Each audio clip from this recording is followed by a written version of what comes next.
and we'll start.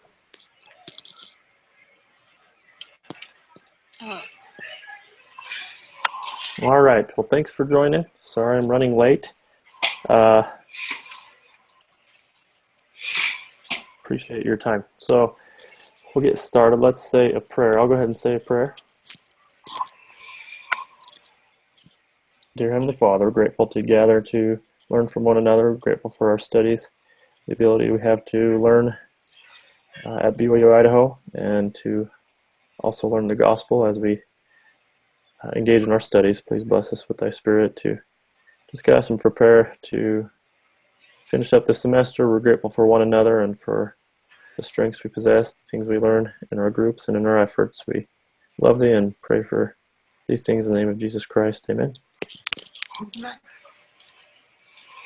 All right. Well, I just had a meeting with the other teachers of this class, so we were working some things out together, so that's why I took a little longer tonight. I apologize. The one question I asked was about the link for the doohickey or the final exam. The course leader is still waiting on response from the IT team on that. So what I'm going to do is I'll copy out the questions and get them sent out to you guys this evening so that you have those and can get started on the final. So if we don't end up getting that link fixed by the due date, we'll just have you email me your responses and get you graded that way. So does that work? Yeah, sounds good. Cool. You've been able to access the case. That part's working, just not the actual actual test. Okay. Yeah, I was able to print out the case. Cool. What about the pre-quiz? Was there a problem with that link too? I haven't clicked on it. I just am wondering if that's also a problem. That could be. Let's see. So when I tried to click on the final, it said I wasn't authorized, and I didn't know if that's because I didn't try clicking on the pre-final, but I didn't really have time to see what it was. Oh, you know what? Let me look. I think this is one that has you take the pre-quiz and then it unlocks the final.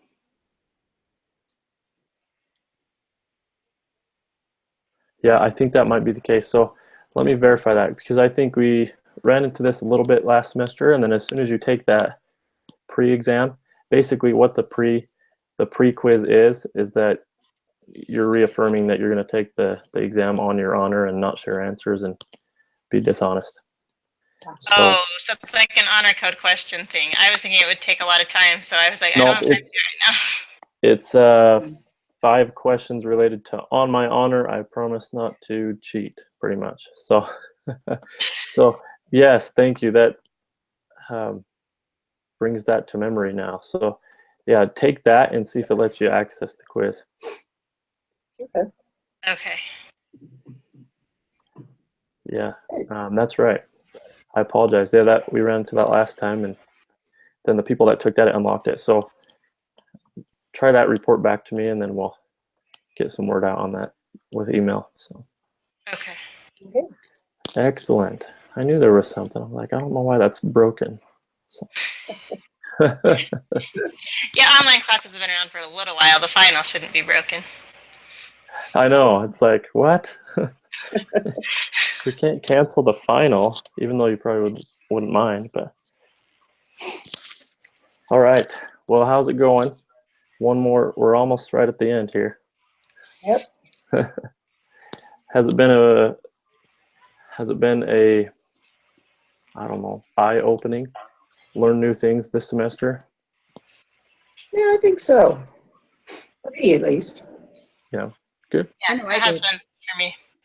Yeah, I definitely did. Excellent. Well, it's amazing. I continue to learn as we go as well. So, you know, you get to interact with different people and watch the different groups interact, and then read your papers. There's always new ideas that come through. So it's amazing. I feel like this doohickeys is a little bit harder because the rest you're finding a problem and then solutions, and there's not really an issue necessarily with layoffs yet. Like, right, they need a policy, but there's not really like anything necessarily. And then same with like, there's nothing that says here's a problem with drug abuse or here's a problem with this. Like you're kind of assuming they might have problems. Yeah. So that's a good point. A lot of management or human resources is being proactive to safeguard against certain things or have a strategy or plan in place. And so, yeah, it's not always responding to a problem, but maybe nailing down our approach of training, prevention. Sorry, say that again. I said I think that was the portion that I had selected to write on for the doohickey was the social issues, and I kind of just went with what the how to implement a program that would take care of social problems. Excellent. Okay. Yeah. That helps. Thanks. Yeah, that's great. You know, and a lot of employers have like a employee assistance program, and then of course policies against drug and alcohol addiction or in the workplace, stuff like that. But yeah, any outreach or any plans to address that is great. So what are some aspects of employee assistance programs? Like I haven't worked for a good 17 years outside of the home, so. So a big part of it, at least the ones that I've been around, a big part of it is counseling services. So, you know, people dealing with stress, anxiety, emotional issues, usually connected with personal problems or relationship challenges. So is the counseling on site? Sometimes it can be. Other times it's outreach. So the one I'm involved with currently is a phone number. It's a 24/7 line. And when you call that number, you're actually speaking to at least a master's level counselor. And then they kind of point you in the right direction and then get you started with counseling services. You know, they usually start you, your first few visits are free, and then your insurance covers after that. So. Thank you. Yeah, you bet. And then it depends on the company size. My company's huge, and so it's not an on-site thing, but other companies have on-site resources as well that they can bring on board. Really interesting. There's a lot to it, you know. So if there's a workplace tragedy or something, an emergency that happened, or maybe somebody passed away, sometimes there'll be people that they can bring on site just to help with that grievance process too, because it affects the work, it affects people, and talking through those issues to help people manage their feelings and emotions the right way. Okay. So yeah, you'll hear EAP, employee assistance programs, is usually what that is referencing. My husband's company has an on-site clinic, but it's like a health clinic, not necessarily like counseling. Like I don't know that there's any. I don't know if there's services for that or not, but I do know, like they prefer you use their clinic. But I'm like, you know, an 8 to 5 clinic's not very practical for kids. Yeah, yeah, it's true. I mean, the copay is nice because it's less of a copay and it doesn't go against our deductible because we have a high deductible plan. But I'm like, 8 to 5 is really quite pointless. Your kids aren't going to get sick from 8 to 5 almost ever. Yeah, it's true. I think a good thing that the EAP programs do is that it's extremely confidential, right? Because it's not connected to work. So what I noticed with a lot of them is they focus on, you know, any kind of abuse, right? It could be if you have drug abuse issues or alcohol abuse, or if you have personal problems, even, you know, if you have emotional needs, then it's completely confidential, not related, not on site, right? I don't think I would want an EAP program on site, you know? So you might be less likely to go use the services. That's a great point. Yeah, it's a third party, kind of a neutral zone, a safe situation. Yep. And it's out there, you know, all kinds of issues. Yeah, all kinds of abuse, Joyce, that's a good point. It's not just drugs and alcohol or depression. We've had employees dealing with, you know, physical abuse, domestic abuse, things like that. And at that point, as an employer, it's not our job to be the counselor, but all you can do is point them to those resources. And it's nice to have it, and then kind of step away because you don't want to get involved in that, but also provide resources for them to get what they need to be okay, to be safe. So, and there's a lot of functioning people that have these underlying issues. So nobody may even know that they're struggling with it, because they're just highly functional. Very true. It provides another way. Yeah, I'll have to find this article. I read an article just a couple weeks ago. It was about a CEO of a company, actually, who has battled mental illness for the last 2 decades, bipolar and depression. And he, over the years, has kind of self-managed it and fought the battle silently by himself, because if there's been stigma around that, saying, oh, I'm the CEO, I can't have mental illness, that's not kosher, right? But well, look at Robin Williams. He suffered with mental illness as well. Who would have ever thought, with him being so funny and famous?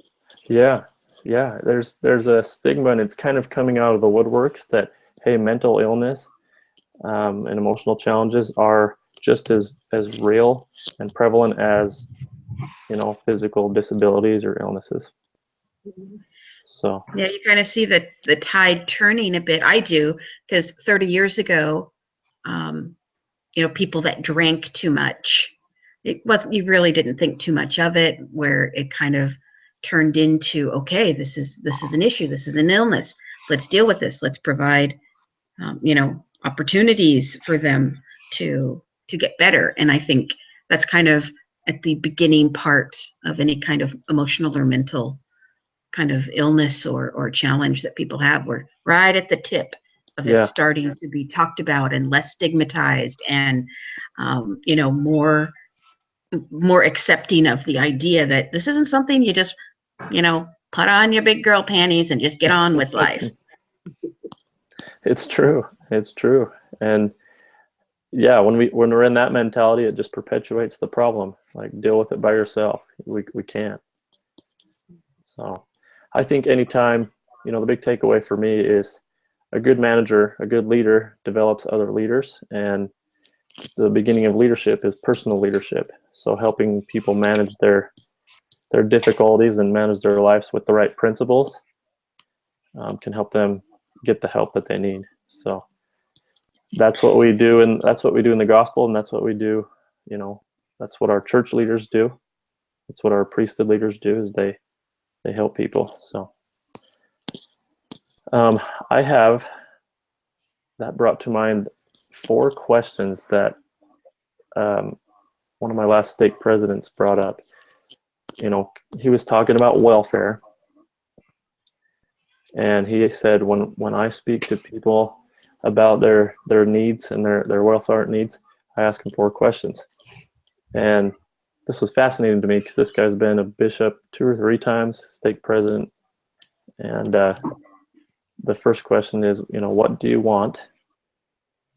What is your plan to help you get, where you want to be and what you want to accomplish? What barriers do you face? And how can we help you? And I think that mentality can go a long way, because as an HR person, for example, sometimes people come and it's like, I'm talking to HR because I have a problem and I need you to solve it. So my first question, and maybe I've mentioned this, but my first question is always, okay, well, what have you done to work through that situation? And so those 4 questions, what do you want from this situation? What's your goal? What's holding you back from that? And then how can I help you with that? So, any thoughts on how that could, if that's a good approach, or what you think when that, or what that brings to mind? I like that a lot, because it puts it on the person to really take an inventory. What's the purpose of this conversation? And gives them that opportunity to take some responsibility And after that, then comes the help. Sounds like a mom to me. You ask them, what do you want? And what are you going to do about it? Yeah, my mom has said some of those exact words. Well, hey, get off your butt and do something about it. Yeah. To be blunt.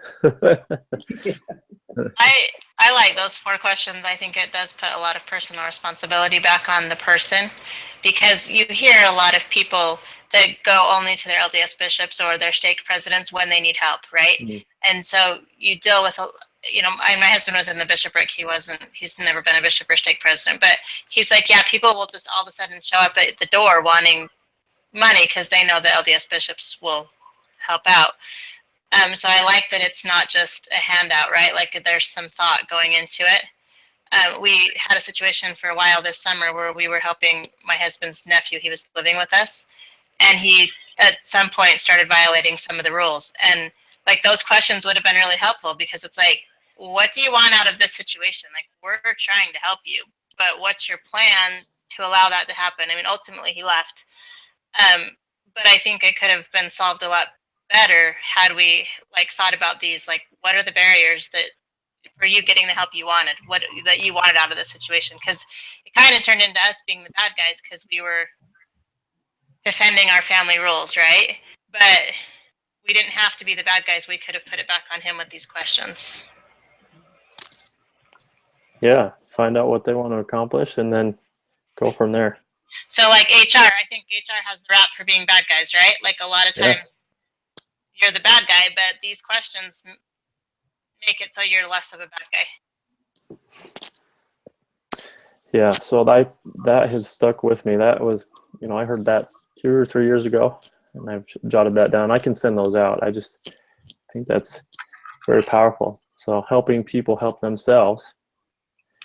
You look at the church welfare system, and yeah, go ahead. I was just going to say that's exactly what I hear with those questions, is helping people help themselves. Mm-hmm. It's really the way everything works, right? If you don't know what you're going to the Lord for, right? If you just go to the Lord and throw your hands up in the air and say, oh, I'm a mess, fix me, right? It's not going to be very effective. Yeah. So, yeah. Can you think of any scriptural examples of this? there's so many. Yeah. Right off the top of my head, I'm thinking of the brother of Jared, right? Yeah. He goes to the Lord and wants to light the barges, and he's like, well, how is this my problem? What are you going to do about it?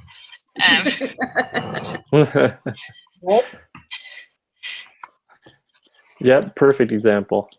So he went and found 16 small stones, and then took the faith to ask the Lord to make them light up. Yeah, I love that story. Nephi comes to mind. The Lord said, go up to the mountain, Nephi, and pray. And he said, I want you to build a boat. Who knows if Nephi had ever seen a boat before? And his response, I was looking for it a second ago, I can't remember the chapter, but his response is what I love. He didn't say, well, okay, Lord, tell me how to do it. He said, tell me where I can go to find ore to make tools to build this boat you want me to build. So he went like 2 layers back. Said, give me some tools. No, he said, I'm going to make some tools. And he did it. So self-reliance, I think, is the principle there. Well, or like we see it with when the Lord talks to, I probably will get it wrong, but which scribe wanted to help translate but didn't do anything other than ask? Sorry, Oliver Cowdery? Oliver Cowdery, is that who? Yeah, I think that's who it was. Right, where he just is like, I want to translate, and then the Lord responds with, you think all you can do is just ask me and you're going to do it? Like, there's some effort on your part. Yep, that's another good example. Or, depending on how you read that, it's like, you're not just going to sit there and I'm going to whisper the answers to you, you have to ask. Take that first step. You're not whispering the answers to the final to us? No, no, it's all subjective. I tried. It's a fun one. The case study is really fun. Netflix is kind of a interesting company. So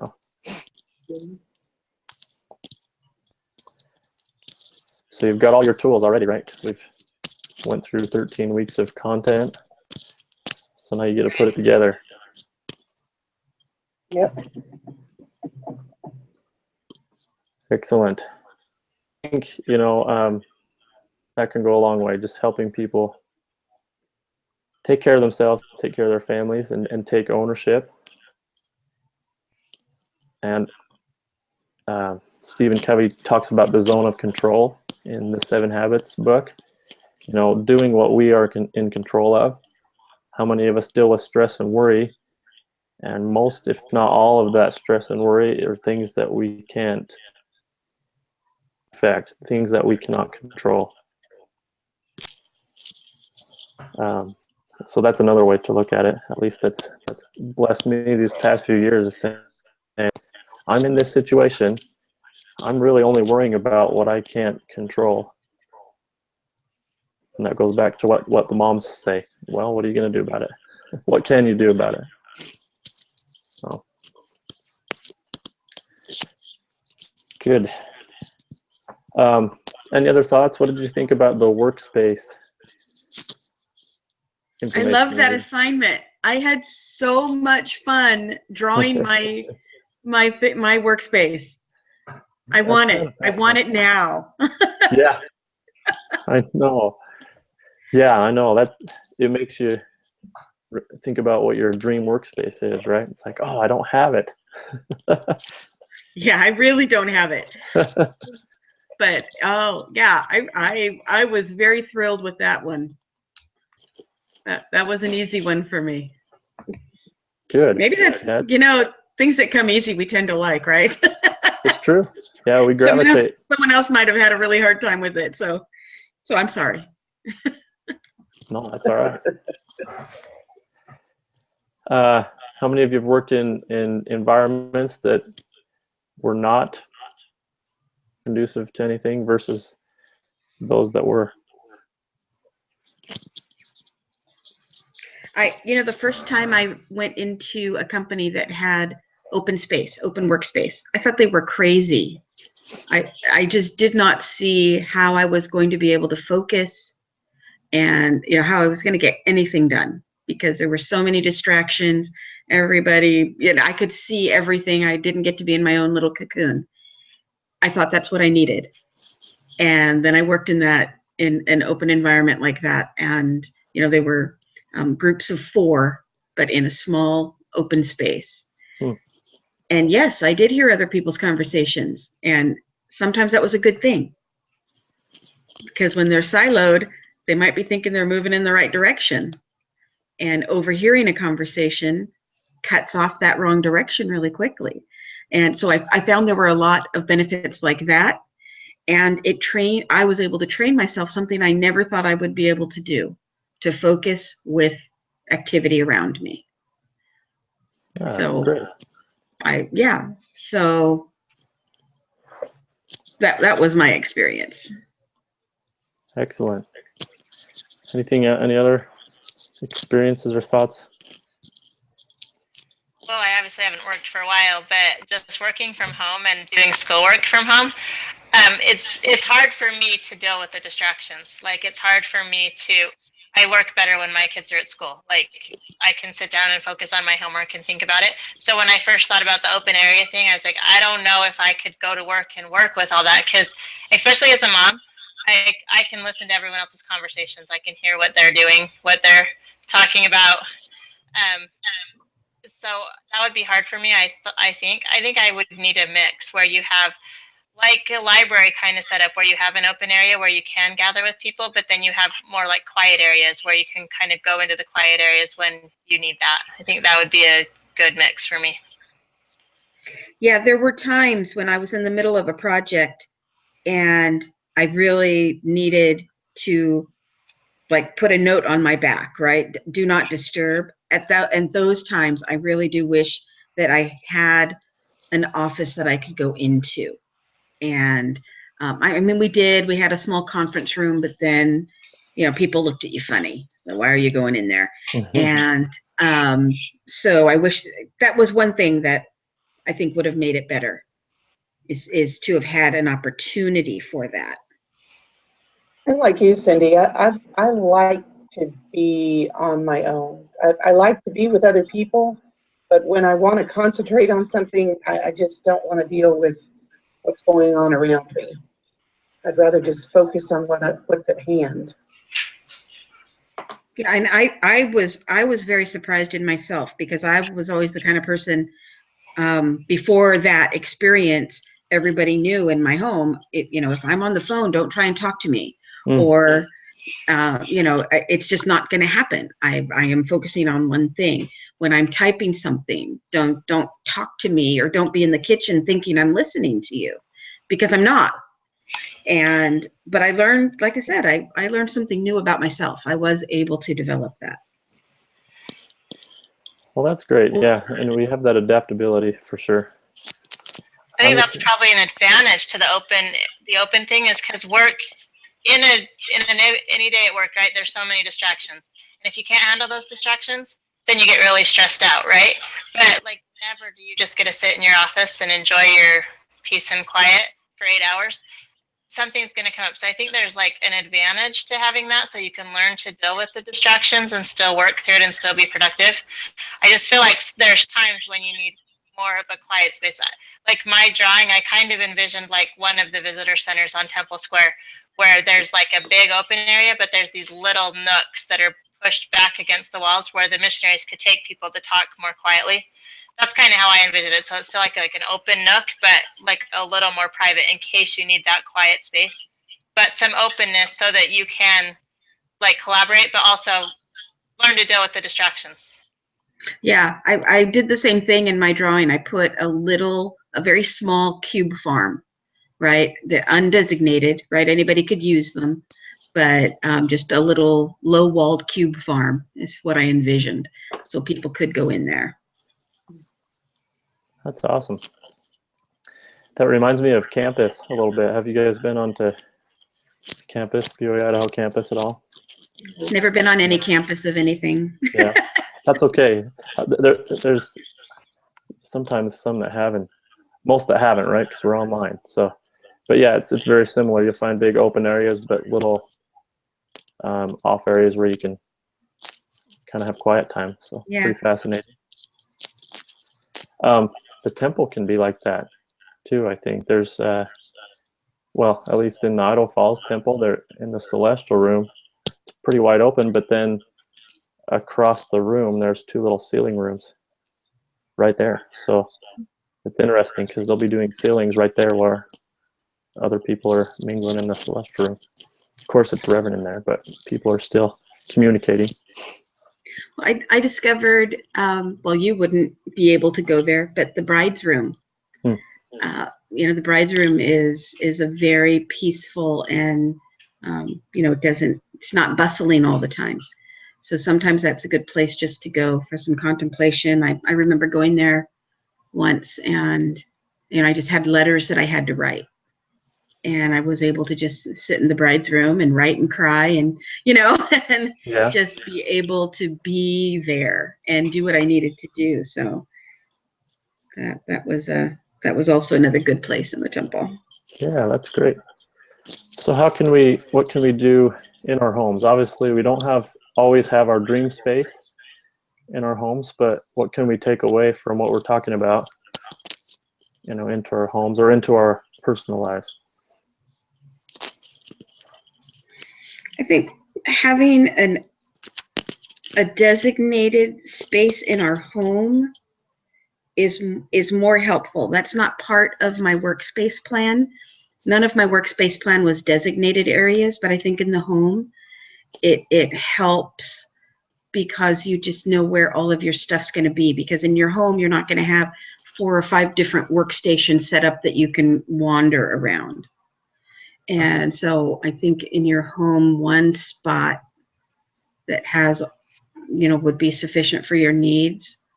And it also sends a signal to others in the home, if you're in that spot, what that means. Right? Yeah, I like that. Any other thoughts? My workspace is in my family room. You can see it in the background.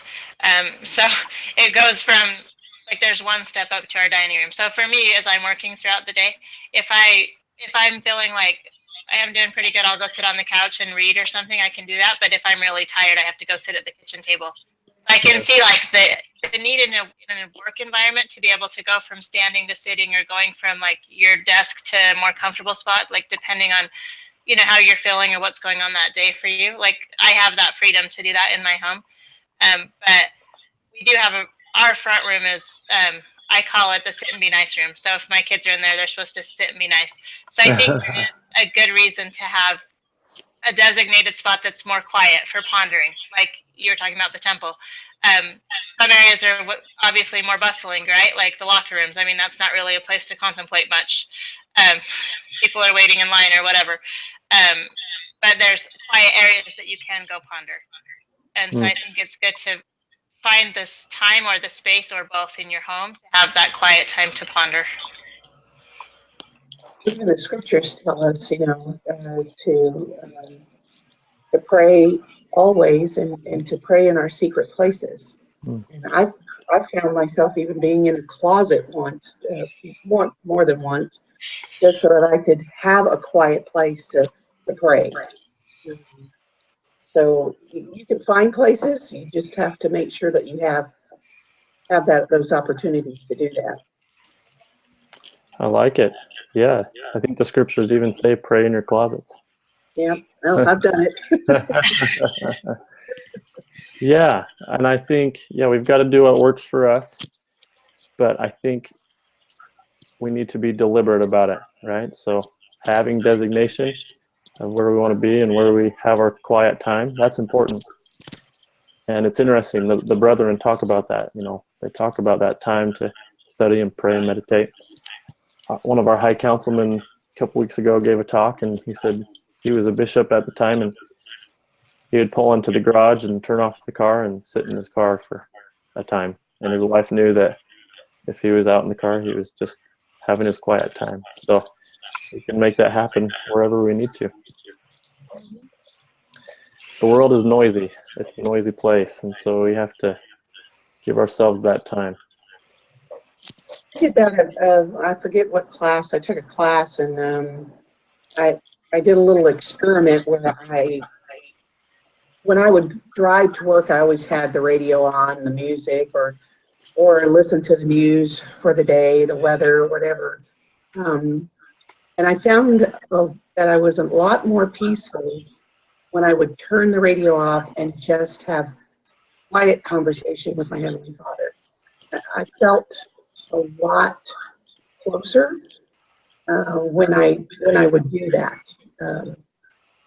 So periodically I'll do that. I'll just turn the radio off and just have that one-on-one time with my Heavenly Father. And it seems that my day goes even better. That's excellent. Yeah. I didn't expect. Yeah, reverence invites revelation. It's something that I've thought about, and my wife had a similar experience. Both my wife and I, actually. So she was driving back home from Idaho Falls, which is not far from here, and she made that same decision. She says, I turned off the music, and my son was with me, so it was just her in the car, and she just happened to notice some of the beauties in the sunset that was going on and outside, and then the Spirit whispered some things to her about the beauties of the earth. Funny thing is at the same time I was reading in my scriptures and had read a verse about the bounty of the earth, and we were able to share that. So Heavenly Father can communicate to us individually and in our relationships if we're tuning into that, but we have to make the effort. So it was a pretty cool experience. So if you're not taking time every day to have that quiet time, definitely carve some time out to do that, and it'll be a great experience.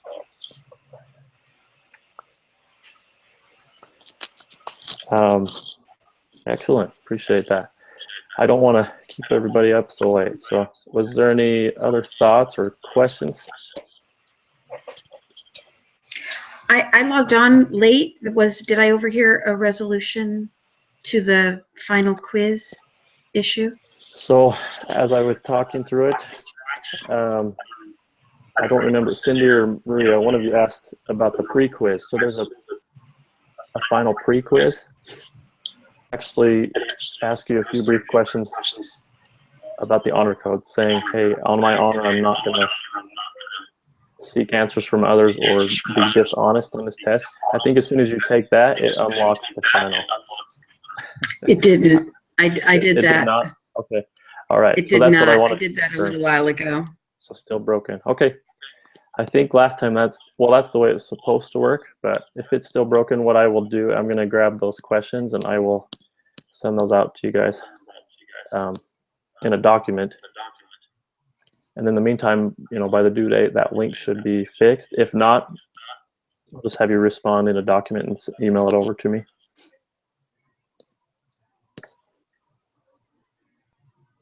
Thanks for checking that. That's what I wanted to confirm. So, all right. Anything else? Is there any kind of meetings next week with groups or with you? So there is no required meeting with your group. We're just focusing on the final. If you need to meet as a group and finish up doohickeys or anything like that, you certainly can. And there's not a requirement for the instructor hangout, but I probably will still hop on Wednesday night if you want to jump on. So.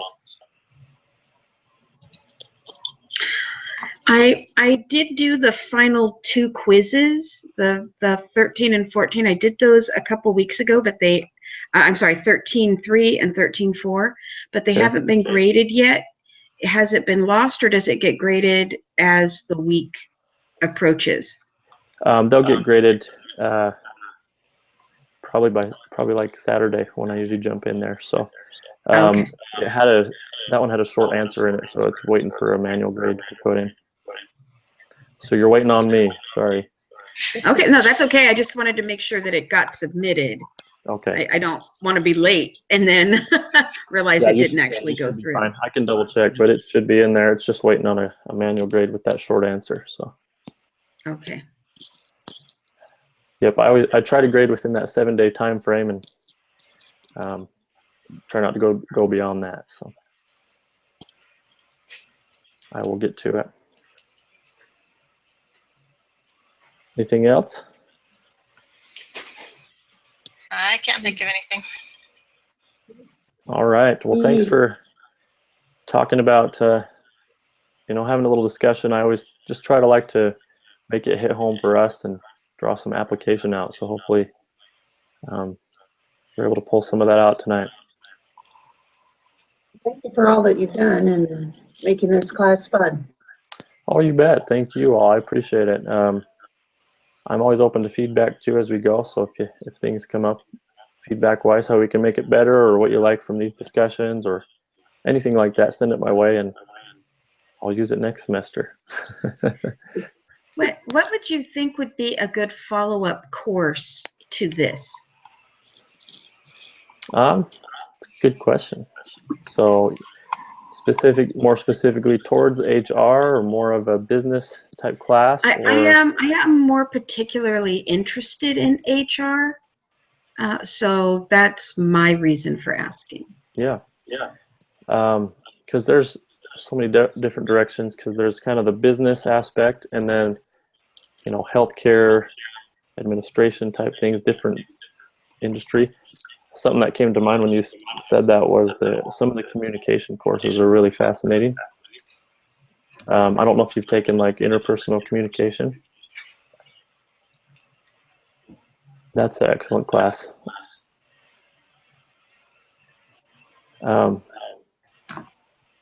Because the communication, it starts on the interpersonal level, and then you go into the organizational communications and into those type of different theories, and that really ties into HR. So much of HR and management is communication and knowing the different channels, the way to affect people and get messages out, getting water to the end of the row, all that kind of stuff. Joyce, what's your degree right now? I am doing administrative assistance, right? Administrative assisting right now, and I once I'm done with that, then I'm going to have to reassess to see if I can go forward to a 4-year degree. So my degree is university studies, and you pick a minor and then you pick 2 clusters. So one of my clusters is the human resource management. And so some of the classes, so this is I have one more class in human resource management cluster after this one. So the ones that I've taken, so I've had this one obviously, and then the one I took last semester was organizational effectiveness.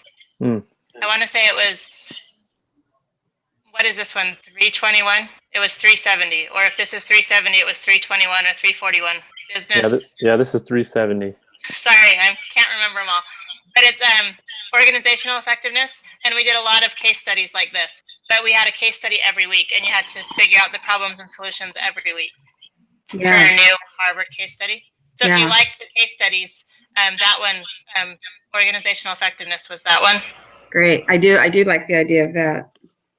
And then another one that was in it was sociology 323, and it was race and ethnic relations. So you get into kind of all that racial and the ethnic things that you deal with in a company. Mm-hmm. And then the one that I have still to take is a communications class. It's communications 450, and that's conflict negotiation. Oh, that'd be a good one. Yeah. Yeah, that does sound like a good one. So if you look at the human resource cluster, or the human, so if you go in under university studies and click on the human resource cluster concentration, it'll tell you the classes that are in there. And 2 of them are communications, 2 of them are business, and then 1 was the sociology one. Perfect. Thank you. Yeah, there you go. You got a full lineup there. Yes. Yeah, they all sound wonderful. Good. Well, thank you for that. Yeah, those are great classes. Organizational effectiveness. That's the one I took that one as well. It was fun. And then one more I took. I don't know what they're calling it now, but when I was on campus, it was they called it disciple training, but it was also a case study class. But we talked a lot about social and moral issues, things that don't have a cut and dried answer. So we talked about, at the time it was Proposition 8, we talked about the same gender marriage difficulties. We talked about stem cell research, talked about, the decisions to drop the bombs on Japan, all these type of decisions that aren't, this or that. And it was a capstone class. And so it really helped you think through issues and prioritize how you view a situation and what you would do about it. And putting yourself in the shoes of, well, what would I do in this situation? It was really cool. That sounds intense. It was. Yeah, I'll have to find out what they're calling that because it was great. It was actually taught by 2 people. It was taught by Brother Hunt. He was a biology teacher. And then the other one was Brother Eyring. He's actually Elder Eyring's son. He's an administrator, but he's got a business background. So it was really fun. I'll have to find the name of that. I will look around. All right. Anything else? Nope, I'm good. All right. Well, thanks for gathering tonight. Appreciate it. If you have any questions, let me know. I'll get those questions sent out here in this evening. I've got to run in there, and then I can get it sent out to you. Thank you. Thank you. You're welcome. Thank you. Have a great night. You too. You too. Bye-bye. Thanks. Bye. Bye.